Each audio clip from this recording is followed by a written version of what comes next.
Kunywa chai gani hiyo?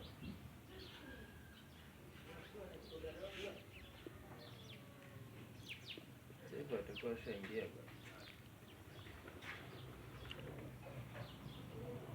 Watu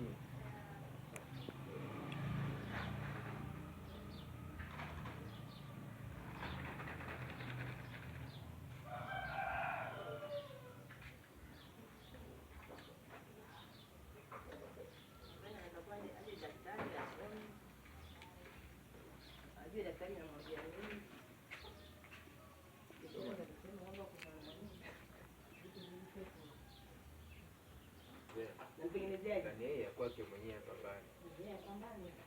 Mimi ndo wewe sasa. Ashapoteza. Baba kakwambia nilikiona chini. Kama ndio hiyo eneo silipo tukajenge. Au wewe uniambie hivi bwana, naomba ninunulie eneo